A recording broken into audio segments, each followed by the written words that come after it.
السلام عليكم ورحمة الله وبركاته. الحمد لله خصنا بكتاب أنزل وأكرمنا بنبي أرسل وجعلنا خير أمة أخرجت للناس. أشهد أن لا إله إلا الله له دعوة الحق حريص عليها وأوجب تبشير بها ولتكن منكم أمة يدعون إلى الخير ويأمرون بالمعروف وينهون عن المنكر وأولئك هم المفلحون. وأشهد أن محمدا عبده ورسوله بلغ الرسالة وأدى الأمانة ونصح الأمة وكشف الغمة حتى آتانا اليقين ليلها كنهارها لا يزيغ عنها إلا هالك. اللهم صل وسلم وبارك على حبيبنا وشفيعنا وزخرنا ومولانا محمد وعلى أزواجه أمهات المؤمنين وذرياته وآل بيته وأصحابه أجمعين. رب اشرح لي صدري ويسر لي أمري واحلل عقدة من لساني يفقهوا قولي أما بعد. Para asatiz yang saya muliakan, ayah bunda yang saya cintai dan jamaah yang dirahmati Allah, mari sama-sama kita panjatkan puji dan syukur kita kepada Allah yang telah memberikan nikmat iman kepada kita sehingga kita dapat melangkahkan kaki kita untuk melaksanakan salat subuh di Masjid Islam Center ini. Ini merupakan sebuah nikmat yang Allah berikan kepada kita, bukan karena kita orang yang kuat, bukan karena kita orang yang alim, akan tetapi rasa keimanan tersebut masih ditancapkan oleh Allah ke dalam dada kita, sehingga tidak berat kaki kita melangkah menaiki tangga yang begitu tinggi, sehingga tidak berat bagi kita untuk melaksanakan salat subuh berjamaah di Islam Center ini. Oleh sebab itu, mari senantiasa kita segala kebaikan yang dapat kita lakukan.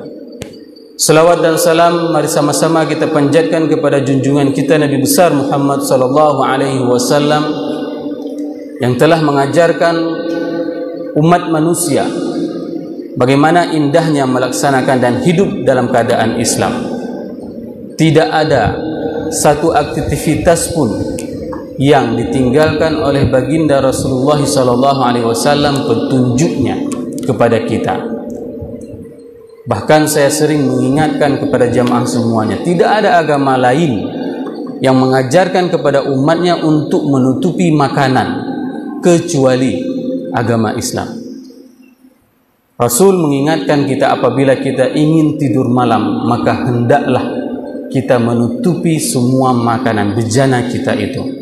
Dikarenakan kita tidak tahu ada makhluk lain yang mencoba untuk merasakan ataupun mencicipi makanan tersebut.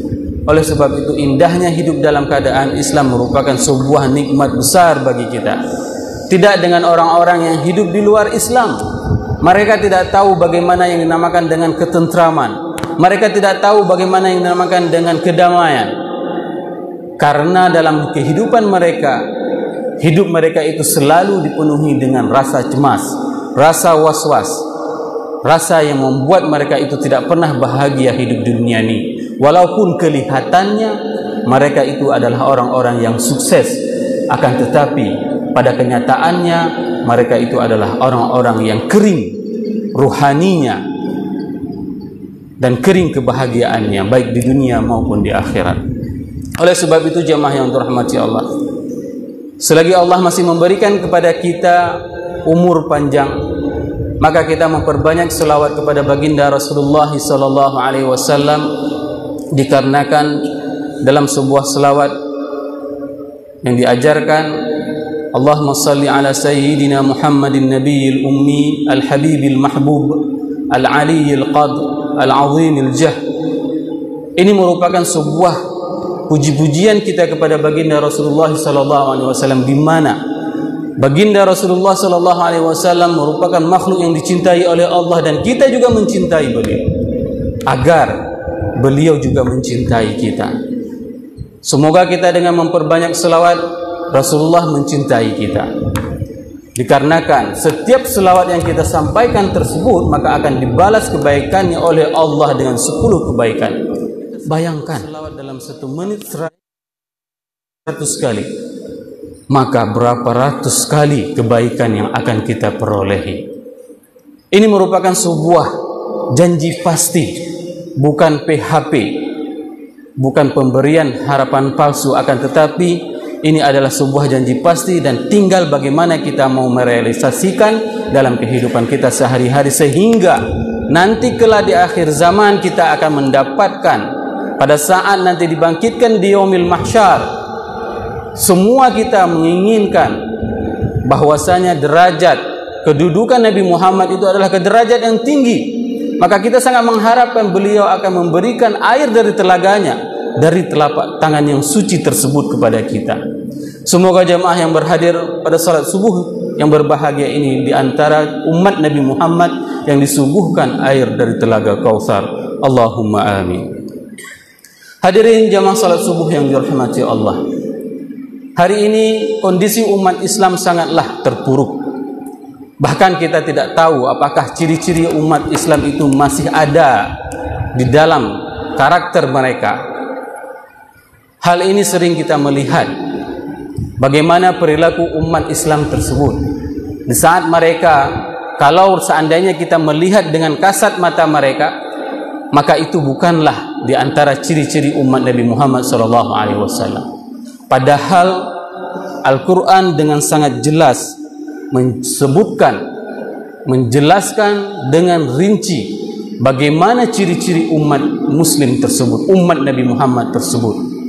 Allah menjelaskan di dalam surat Al-Fath ayat 29 yang berbunyi, A'udzu billahi minasyaitonir rajim. Bismillahirrahmanirrahim.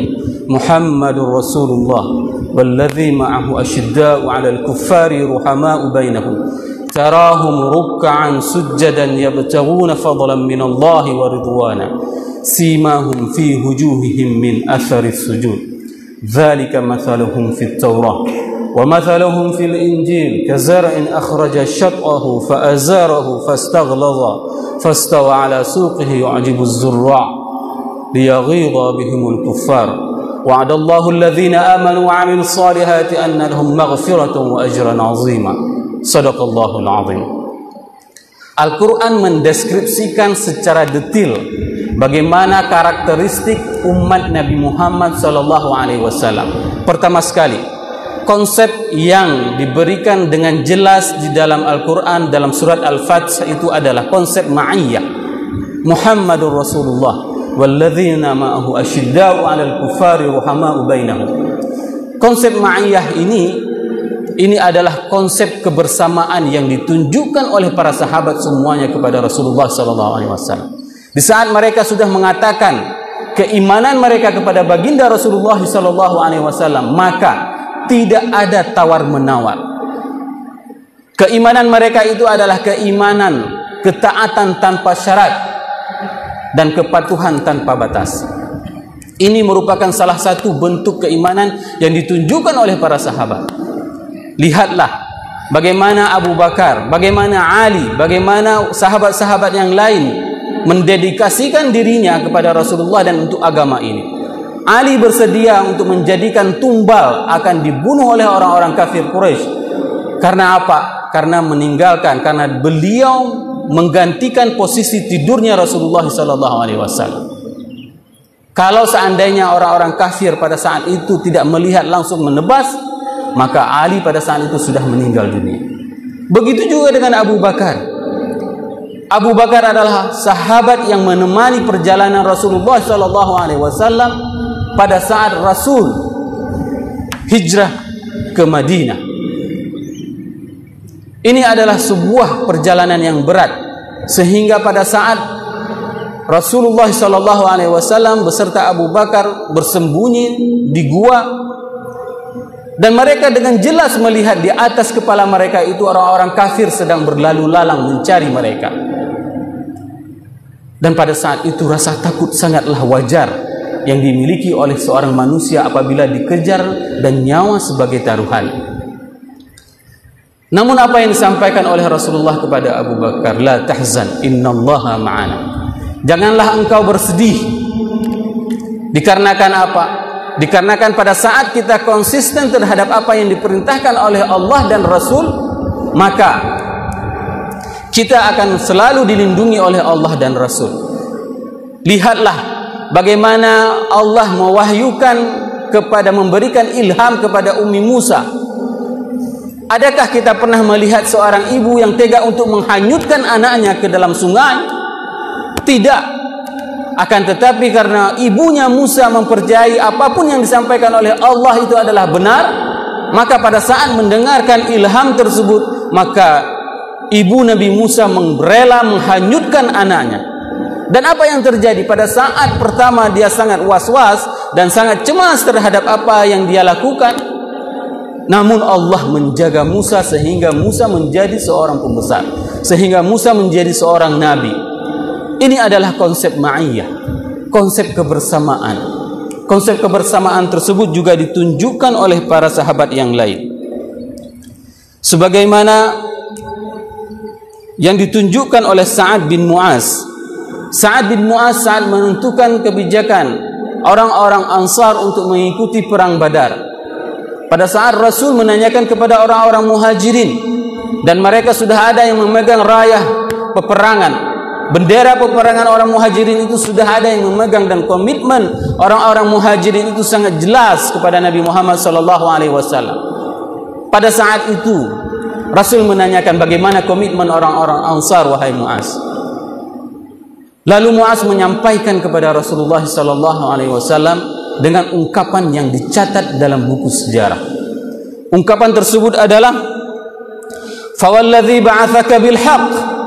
Demi Allah yang telah mengutusmu dengan benar, wahai Nabi Muhammad SAW. "Law ista'radta bina hadzal bahr." Kalau seandainya engkau menyuruh kami untuk menyeberangi lautan, padahal pada saat itu tidak ada lautan di Madinah. Namun Sa'ad bin Mu'az mengatakan, "Law ista'radta bina bihadzal bahr." Kalau seandainya engkau menyuruh kami untuk menyeberangi lautan, fa khadadtuhu la khadadnahu ma'ak. Maka kami akan raungi, maka kami akan seberangi lautan tersebut. Ma takhallaf minna rajulun wahidun. Tidak ada satu orang pun dari orang Ansar yang akan membelakangimu, wahai Rasulullah. Ini adalah ungkapan yang diungkapkan oleh Mu'az.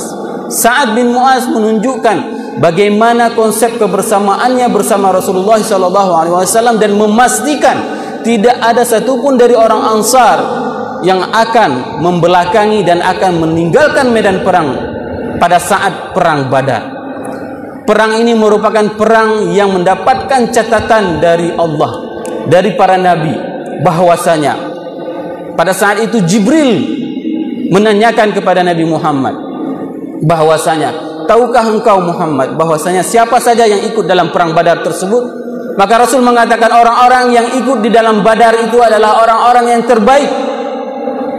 Pada saat itu Jibril juga mengatakan bahwasanya siapa saja yang terlibat, malaikat yang terlibat di dalam Badar itu adalah malaikat terbaik. Sehingga Rasulullah SAW mengatakan kepada para sahabatnya, "If'alu ma syi'tum." Wahai ahlul Badar, kalian boleh buat apa saja. Ini adalah sebuah jaminan kepada mereka-mereka yang ikut berjihad pada peperangan Badar, di mana peperangan yang membuat iblis itu turun dari singgasananya untuk menggoda umat Islam agar mereka tidak ikut jihad di jalan Allah. Hadirin jemaah salat subuh yang dirahmati Allah. Selanjutnya Mu'az mengatakan, "Wa ma akhazta minna ahabba mimma tarak." Apapun yang engkau ambil wahai Rasulullah SAW itu lebih kami cintai dari apa yang engkau tinggalkan. Dan Sa'ad bin Mu'az ini adalah salah seorang sahabat Rasul yang durasi imannya ini hanya 8 tahun, Bapak Ibu jemaah yang dirahmati Allah. Beliau masuk Islam pada umur 30 tahun dan meninggal di umur 38 tahun. Hanya 8 tahun. Hari ini berapa tahun sudah kita berpuasa? Berapa tahun sudah umur kita kepada Allah? Namun yang membuat istimewanya Sa'ad bin Mu'az ini adalah pada saat beliau meninggal dunia, arasy Allah itu merupakan makhluk yang paling terbesar di atas jagat raya ini, itu berguncang dengan meninggalnya Sa'ad bin Mu'az. Ini yang perlu kita ketahui dan ini yang harus kita tiru bahwasanya bagaimana keadaan kita nanti pada saat kita akan meninggal dunia. Akankah arasy Allah itu akan bergetar? Hadirin jemaah yang dirahmati Allah, ciri yang lain disebutkan bahwasanya asyidda'u 'alal kuffari ruhama'u bainahum. Ini adalah salah satu ciri yang dikatakan oleh Umar bin Khattab pada saat beliau memilih pemimpin. Umar mencari kriteria pemimpin yang kuat tapi tidak kasar. Ini kriteria pemimpin yang menginspirasi Umar bin Khattab pada saat mencari pemimpin. Kuat, tidak kasar, lembut namun tidak lemah. Hari ini berapa banyak pemimpin yang lembut dan lemah, tidak kuat, yang kuat dan kasar. Padahal Islam sendiri mengatakan bahwasanya kita tidak dibenarkan untuk mengatakan kata-kata yang kasar. Kita tidak dibenarkan untuk melakukan perbuatan yang tidak membuat hati umat Islam itu senang. Ini merupakan kondisi hari ini. Pada saat kita mempunyai sikap, namun sikap kita terhadap umat Islam itu sangatlah keras, sehingga para ulama di Timur Tengah itu mengibaratkan kondisi umat Islam hari ini adalah asyidda'u bainahum wa ruhama'u bainal kuffar. Kondisi umat Islam hari ini itu adalah mereka itu sangat lembut dengan orang-orang kafir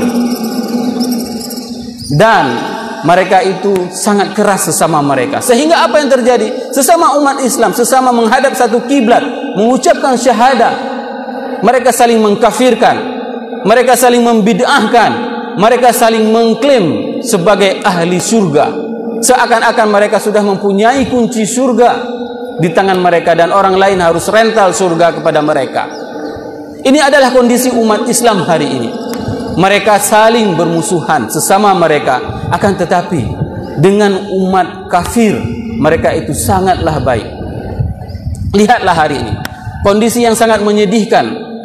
Bagaimana perilaku salah seorang pada saat ada, saya melihat langsung di media sosial, ada salah seorang kakek pada saat beliau berjalan dengan sepeda itu dipaksa untuk memakai masker.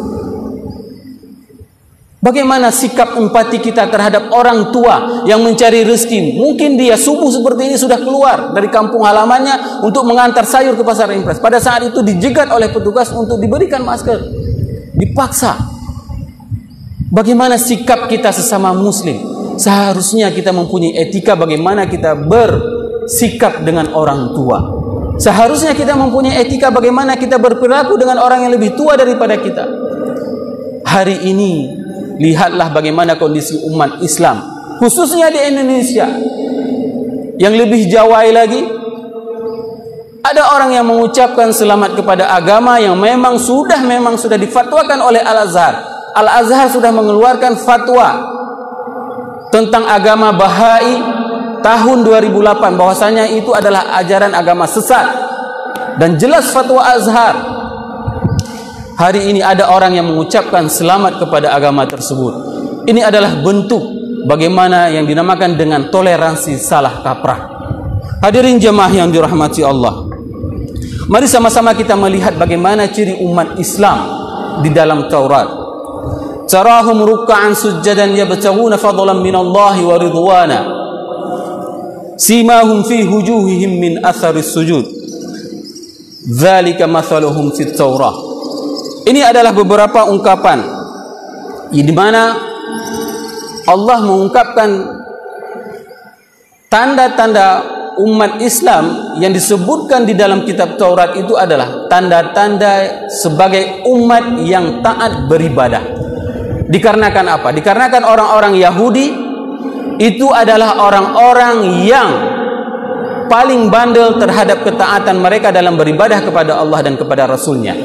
Sehingga di dalam Taurat disebutkan bahwasanya ciri umat Muhammad itu adalah tarahum diungkapkan dengan fi'il mudhari yang menunjukkan kontinuitas, kebersenambungan. Kamu akan selalu melihat umat Muhammad ruk'an sujada. Mereka itu adalah orang-orang yang selalu ruku' dan sujud. Kenapa diungkapkan dengan ruku' dan sujud? Karena dua posisi ini merupakan posisi yang paling dekat antara seorang hamba dengan Rabbnya. Maka di dalam hadis Rasulullah SAW mengatakan bahwasanya pada saat kita sujud dan ruku' itu kita sangat dianjurkan untuk memperpanjang. Tapi itu dilakukan pada saat kita melakukan salat sunat sendirian, bukan salat berjamaah. Dikarenakan kalau seandainya kita melakukan salat berjamaah, kita memanjangkan sujud kita, imam memanjangkan sujudnya, makmum mengira imam tersebut sudah meninggal dunia. Ini yang paling bahaya.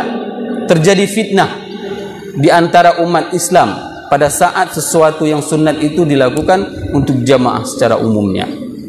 Hadirin jamaah yang dirahmati Allah, tarahum ruk'an sujadan yabtaghuna fadlan minallahi wa ridwana, mencari ridha Allah, dan itu diibaratkan dengan nakirah, ridwan. Karena kita tidak tahu, Bapak Ibu jamaah yang dirahmati Allah, amal mana yang bisa mengantarkan kita kepada surganya. Kita tidak tahu perbuatan mana yang akan mengantarkan kita kepada surga Allah. Oleh sebab itu Allah membuka peluang kepada kita. Bisa jadi dengan sedekah kita pada subuh ini, karena keikhlasannya, maka itu akan mengantarkan kita kepada surganya.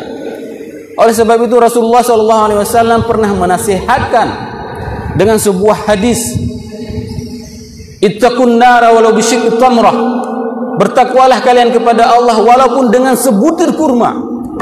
Dikarenakan apa? Pada saat Aisyah melihat ada seorang ibu yang memberikan satu butir kurma kepada anaknya, pada saat itu Rasul mengatakan kepada Aisyah bahwasanya ibunda tersebut dia merupakan ahli surga, walau hanya memberikan satu butir kurma kepada anaknya. Iya, bayangkan segala perbuatan yang dilakukan karena ikhlas, karena Allah, itu akan mengantarkan kita kepada surganya. Jadi jangan pernah berputus asa jemaah yang dirahmati Allah. Senantiasalah melakukan dan mencari dari ridha Allah, sehingga apa? Sehingga kita akan diantarkan kepada surganya. Karena tidak ada jaminan, tidak ada jaminan bagi kita bahwasanya untuk bisa masuk ke dalam surga kalau bukan karena cinta Allah. Dan itu dikatakan oleh Rasulullah SAW, walau ana, Rasul mengungkapkan seperti itu, bukan karena ibadah kita yang akan mengantarkan kita kepada surganya, akan tetapi kita masuk surga tersebut dikarenakan kecintaan Allah kepada kita. Hadirin jamaah yang dirahmati Allah, simahum fi wujuhihim min atharis sujud, dan kamu akan melihat bahwasanya wajah mereka itu ada sinar yang menerangi, menunjukkan bahwasanya mereka itu adalah orang-orang yang beribadah. Bukan berarti atharis sujud itu hanya dipahami dengan tanda hitam yang ada di dahi. Dikarenakan ada sebagian orang yang memang melakukan sujud yang sudah lama, akan tetapi dia tidak pernah hitam dahinya. Karena apa? Karena struktur kulitnya itu memang tidak memungkinkan untuk hitam. Nah, kalau seandainya tanda hitam itu secara makna harfiah yang kita pahami, maka sangatlah mudah untuk menghitamkan dahi tersebut. Akan tetapi hati kita tidak pernah sujud kepada Allah dengan sebenarnya. Dikarenakan apa? Pada saat seseorang melakukan sesuatu perbuatan tersebut, dia tidak sujud kepada Allah. Pada saat dia sedang salat pun, bahkan hatinya tidak sujud dan tidak taat kepada Allah. Dikarenakan apa? Dikarenakan dia melakukan sesuatu perbuatan tersebut bukan karena Allah. Oleh sebab itu jamaah yang dirahmati Allah, simahum fi wujuhihim min atharis sujud ini merupakan sebuah tanda, sebuah isyarat yang menunjukkan bahwasanya kita akan bisa melihat wajah orang-orang yang beriman, wajah orang-orang yang melakukan salat berjamaah setiap 5 waktu, itu akan terlihat wajahnya berseri, ada tanda keimanan. Inilah tanda yang dimana tidak bisa kita pungkiri dan tidak bisa kita buat-buat. Oleh sebab itu jemaah yang dirahmati Allah, Perbanyakkanlah sujud. Hadirlah ke dalam masjid ini bukan hanya karena ada momen GPS, bukan hanya karena ada momen SMS, akan tetapi kita melaksanakan salat berjamaah itu dikarenakan panggilan untuk meraih kesuksesan dari Allah Subhanahu wa taala. Kenapa diibaratkan di dalam Taurat itu dengan ciri-ciri orang yang beribadah umat Nabi Muhammad SAW? Dikarenakan orang-orang Yahudi tersebut adalah orang-orang yang diberikan kelebihan oleh Allah. Kelebihan tersebut itu dapat kita lihat hari ini. Maka saya sering mengulangi, untuk melawan Yahudi itu bukan dengan teknologi. Untuk melawan Yahudi itu bukan dengan ekonomi. Untuk melawan Yahudi itu bukan dengan sistem pendidikan. Akan tetapi untuk melawan Yahudi itu adalah dengan Allah. Dikarenakan apa? Dikarenakan mereka tidak mempunyai Tuhan, sedangkan kita mempunyai Allah, tempat kita mengadu. Tahun 1999 sewaktu saya masih di Mesir, saya sudah melihat bagaimana teknologi yang ada di Yahudi, di Israel. Pada saat itu Israel itu sudah mempunyai teknologi video call. Tahun 99 Israel sudah ada teknologi video call. Di mana kita hari ini? Kapan kita mulai bisa video call? Itu tahun 2010 ke atas. Setelah ada perangkat yang dinamakan dengan iPhone yang menciptakan dengan iMessage-nya. Namun lihatlah bagaimana kecanggihan teknologi Yahudi. Pada saat orang-orang raja-raja Arab ini tidak mempergunakan uang yang disimpan di bank Swiss, mereka mengambil bunga raja-raja Arab ini lalu diambil untuk dibuat senjata Uzi. Senjata laras pendek yang mempunyai kapasitas untuk mengeluarkan peluru seperti brand, itu hanya dibuat dengan 40 US dollar. Itu namanya biayanya. Variable cost-nya hanya 40 US dollar. Namun kalau seandainya kita mau membeli senjata Uzi tersebut, maka kita harus mengeluarkan uang dari saku kita sebesar 300 dolar. Dan itu pun kita mendapatkan di black market di Thailand. Senjata laras pendek, akan tetapi dia mempunyai kapasitas untuk ngebrand. Dan pada tahun 2000-an di Israel itu sudah diciptakan senjata yang dipasang monitor di senjata tersebut. Dikarenakan apa? Dikarenakan mereka adalah umat yang paling takut untuk berperang, sehingga mereka menciptakan senjata tersebut adalah senjata yang bisa dipatah-patahkan. Mereka bersembunyi miwara jidar, mereka bersembunyi di balik benteng-benteng mereka untuk memerangi umat Islam. Ini adalah kekuatan dan ini adalah kelebihan orang-orang Yahudi. Kalau seandainya kita mau melawan mereka dengan kecanggihan teknologi, itu tidak akan pernah bisa.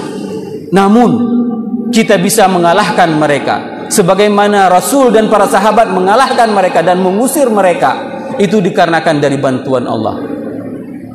Dikarenakan apa? Dikarenakan Allah sendiri mau mengatakan, "Wa ma ramaita iz ramaita walakinallaha rama." Bukanlah kita yang memerangi mereka, bukanlah kita yang menembaki mereka, bukanlah kita yang bisa mengalahkan mereka, akan tetapi yang bisa mengalahkan orang-orang kafir di atas jagat raya ini itu adalah karena Allah. Untuk bisa mengalahkan mereka tersebut, maka kita perlu memperbaiki diri kita agar kita tidak pernah bermaksiat kepada Allah dan kepada Rasul. Hadirin jamaah yang dirahmati Allah, berbeda dengan potret umat Islam yang digambarkan di dalam Injil.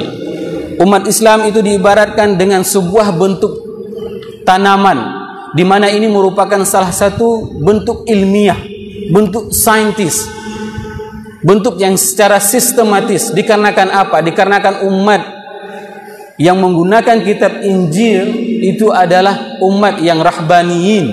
Mereka adalah tukang ibadah. Mereka meninggalkan dunia mereka. Mereka tidak pernah mengopen untuk kehidupan dunia mereka. Namun mereka sangat fokus kepada ibadah, sehingga Al-Quran mengingatkan mereka bahwasanya umat Islam itu adalah umat yang modern. Allah menggambarkan umat Islam kazar'in akhraja syat'ahu. Yang pertama itu adalah seperti tanaman yang mengeluarkan tunasnya. Yang kedua, fa'azarahu, dan tunas tersebut menjadi kuat. Fastaghlaza, dan yang ketiga adalah menjadi besar. Fastawa ala suqih, dan tegak kokoh di atas pohonnya. Yu'jibuz zurra', dan akan membuat senang orang-orang yang menanamnya.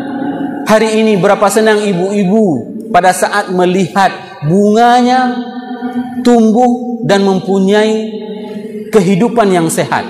Setiap pagi, lihatlah perilaku di antara ibu-ibu. Tidak ada ibu-ibu di sini. Setiap pagi ibu-ibu itu, pagi keluarkan bunga, malam masukkan ke dalam rumah, besoknya seperti itu. Ini adalah rutinitas yang membuat kita lelah dengan dunia kita. Apabila kita mengejar dunia, ya seperti itu. Pagi keluarkan bunga, malam masukkan lagi ke dalam. Dan yang paling senang itu apa? Sewaktu dilihat bunga tersebut, yu'jibuz zurra'. Pada saat dipandang bunga tersebut ada rasa kebahagiaan.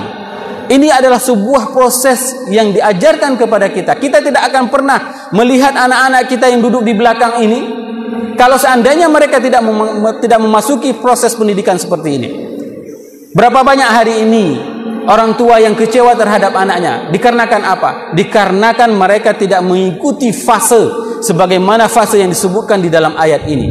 Mereka tidak pernah mendidik anaknya dengan benar.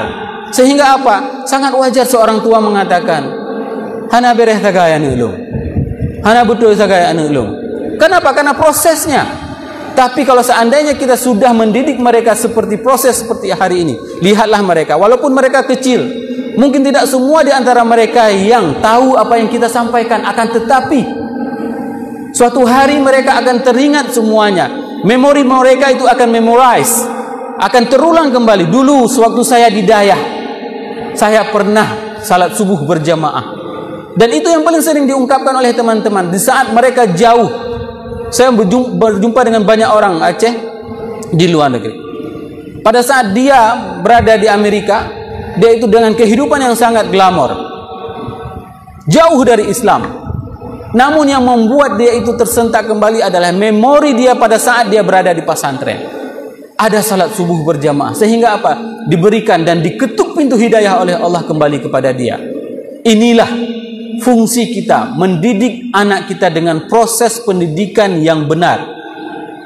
Proses pendidikan mulai dari rumah tangga, mulai proses pendidikan di Dayah, di pesantren, dan setelah itu kita akan akan terus mendidik dan mengawal pendidikan mereka. Sehingga apa? Sehingga nanti semuanya kita akan bangga melihat mereka. Orang tua itu akan merasa senang dengan anaknya. Dikarenakan apa? Dikarenakan kesuksesan mereka. Bukan dikarenakan mereka hanya mempunyai pekerjaan yang hebat, akan tetapi dikarenakan mereka tahu dan dekat kepada Allah. Sungguh saya ingin mengatakan kepada orang tua semuanya, pada saat kita mempunyai anak, cuma satu harapan kita. Harapan kita itu adalah ada yang mendoakan kita pada saat kita sudah masuk ke dalam kubur. Ini adalah harapan semua orang tua. Bukan karena dia bekerja di British Petroleum, bukan dia bekerja di Pertamina, bukan itu harapan kita. Akan tetapi pada saat kita sudah masuk ke dalam kuburan, dia tetap mengenadahkan tangannya meminta ampun kepada orang tuanya. Ini adalah harapan orang tua semuanya di saat mereka mempunyai anak. Maka oleh sebab itu jemaah yang dirahmati Allah, ayat ini menginspirasi kita. Ayat ini mengajarkan kepada kita untuk mendidik anak kita dengan benar. Dan inilah secara saintisnya Al-Quran mengajarkan kepada kita bahwasanya umat Nabi Muhammad itu adalah umat yang melakukan segala sesuatu itu dengan metode, bukan cara hit and run, bukan dengan cara belajar-belajar. Karena konsep itu sudah diterapkan, sudah diajarkan oleh baginda Rasulullah sallallahu alaihi wasallam. Dari kesemua ciri-ciri tersebut, maka akan ada sebuah hasil, dan hasil tersebut adalah liyaghidha bihimul kuffar, bahwasanya apabila mereka melihat umat Islam memenuhi masjid, salat 5 waktu, ya, ini yang dikatakan oleh Perdana Menteri Israel pertama sekali. Pada saat dia mengebom Palestina, dia itu akan sangat takut. Dia akan diserang oleh orang-orang Arab semuanya besok paginya. ternyata orang-orang Arab semuanya adem ayem, tidak ada yang marah satu orang pun. Dikarenakan apa? Dikarenakan ciri itu tidak ada hari ini. Orang-orang yang memenuhi masjid, lihatlah sebesar mana Islamic Center dan berapa banyak jamaah yang memenuhinya, dan berapa banyak orang yang masih tertidur. Ini adalah ciri-ciri. Ciri-cirinya adalah mereka yang selalu mengerjakan salat 5 waktu, mencari ridha dari Allah bukan karena kepentingan pribadi, dan ada tanda-tanda pada diri mereka, dan mereka adalah orang-orang yang saintis, orang-orang yang mempelajari tentang keilmuan dunia. Maka pada saat ciri-ciri tersebut ada semuanya, maka orang-orang kafir akan marah kepada orang-orang mukmin. Namun hari ini orang kafir tidak marah kepada orang mukmin. Dikarenakan orang mukmin itu sangat lemah kondisinya. Dikarenakan umat Islam itu adalah umat yang saling bercerai-berai di antara mereka, yang bisa diporak-porandakan hanya karena uang. Ini merupakan salah satu ujian dan fitnah kita hidup di akhir zaman. Seberapa banyak kita tega untuk menzalimi saudara kita dikarenakan hanya dengan faktor uang. Kita paksa orang-orang itu untuk mengikuti kebijakan pemerintah, ya. Kita paksa orang-orang itu untuk mengikuti kebijakan atasannya, padahal ini adalah sebuah kebebasan semuanya. Pada saat umat Islam dia mempunyai sebuah wawasan akan kesadaran dirinya tentang beragama, maka dia akan taat kepada pemimpinnya. Kalau seandainya pemimpin tersebut adalah pemimpin yang taat kepada Allah dan kepada Rasul. Hadirin jamaah yang dirahmati Allah, wa'adallahu alladhina amanu wa 'amilus shalihat minhum maghfiratan wa ajran 'azima. Bahwasanya pada saat kita melakukan semua tersebut, maka Allah berjanji kepada kita bahwasanya pengampunan dan ajran 'azima. Balasan dari Allah itu sungguh luar biasa jemaah yang dirahmati Allah. Kalau seandainya hari ini ada sebuah perlombaan yang dibuat oleh gubernur, maka balasannya itu adalah level gubernur. Kalau seandainya perlombaan itu dibuat adalah levelnya presiden, maka hadiahnya itu adalah level presiden. Maka bayangkan pada saat Allah berjanji kepada kita, Allah yang akan memberi pembalasan tersebut, maka balasannya itu adalah sangatlah luas. Sebagaimana saya sering mengatakan bahwasanya ada kesalahan pemahaman di antara kita. Pada saat kita berbicara tentang ruh, yas'alunaka 'anir ruh, qulir ruhu min amri rabbi, bahwasanya ada orang yang mengatakan bahwasanya jangan bicara masalah ruh, karena ruh itu adalah urusan Tuhan. Wa ma utitu minal ilmi illa qalila. Dan aku tidak memberikan ilmu kecuali sedikit. Sedikit itu menurut siapa? Banyak itu menurut siapa? Sedikit itu menurut Allah. Banyak itu menurut siapa? Banyak itu menurut Allah. Ini yang harus kita pahami, bahwasanya miqyas, ukuran dan standarisasi itu bukan ukuran standarisasi manusia, akan tetapi standarisasi tersebut adalah standarisasi yang dibuat oleh Allah. Maka jangan pernah bandingkan balasan dari Allah itu dengan balasan yang akan diberikan oleh manusia. Hadirin jamaah yang dirahmati Allah, saya ingin mengungkapkan sebuah kisah di mana ketaatan salah seorang sahabat yang bernama Abdullah bin Haram. Beliau itu adalah orang tua, dan apabila saya melihat orang-orang tua yang berada di dalam jemaah ini, teringat kepada beliau. Abdullah bin Haram ini adalah ayahanda dari Jabir bin Abdullah, salah seorang sahabat Rasul, perawi hadis. Beliau itu sangat betul-betul menunjukkan konsistensinya membela agama Allah. Hobinya adalah berjihad. Setiap mendengarkan kata-kata jihad, maka beliau langsung bersegera pergi untuk berjihad. Pada suatu hari, pada saat terjadi peperangan Uhud, beliau itu berperang dan ditempatkan oleh Rasulullah Sallallahu Alaihi Wasallam di atas bukit Uhud sebagai rumah, sebagai pemanah yang handal. Pada saat orang-orang yang berada di atas bukit Uhud tersebut bisa memukul orang-orang kafir sehingga mereka meninggalkan harta rampasan perang sebagai trik mereka, maka orang-orang yang ada di atas, pemanah yang ada di atas bukit tersebut turun, hingga tersisa 10 orang. Di antaranya adalah Abdullah bin Haram. Pada saat itu Abdullah bin Haram memanggil sahabat-sahabat yang lain. Abdullah memanggil bahwasanya jangan turun, ini adalah perintah Rasul. Apapun kondisi kita, mau kalah mau menang, kita tetap berada di atas bukit ini. Ini adalah perintah Rasulullah. Namun mereka tergiur. Para sahabat ini tergiur dengan harta, tergiur dengan dunia, sehingga mereka turun dan mengambil harta rampasan tersebut.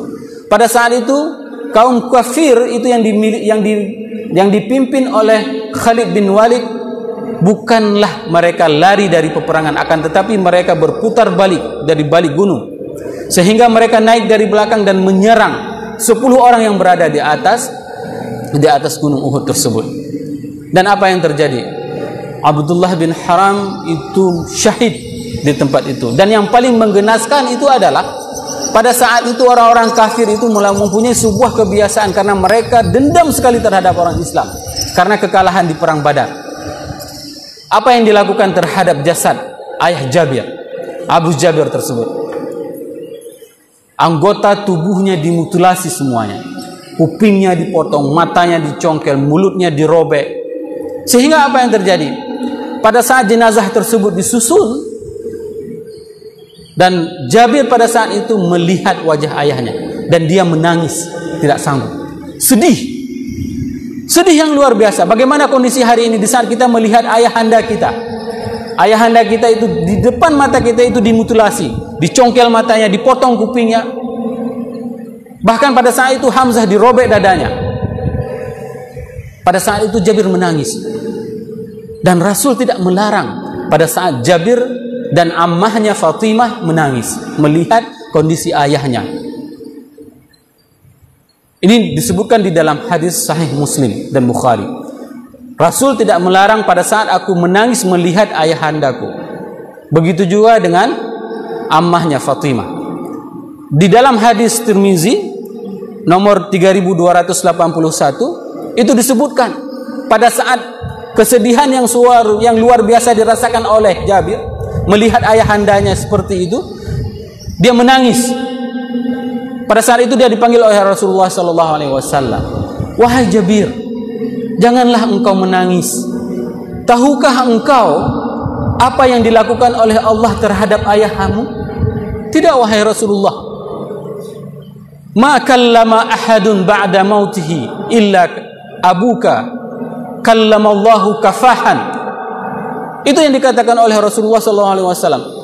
Allah itu tidak pernah berbicara dengan orang setelah mati kecuali orang tersebut berada pada tabir, ada tabir yang menutupinya. Illa kallama abuka kafahan, kecuali Allah berbicara dengan ayahmu itu tanpa tirai, berhadapan langsung dengan Allah. Ini adalah kondisi di mana Allah memuliakan Abdullah bin Haram. Allah memuliakan orang-orang yang berjihad di jalan Allah.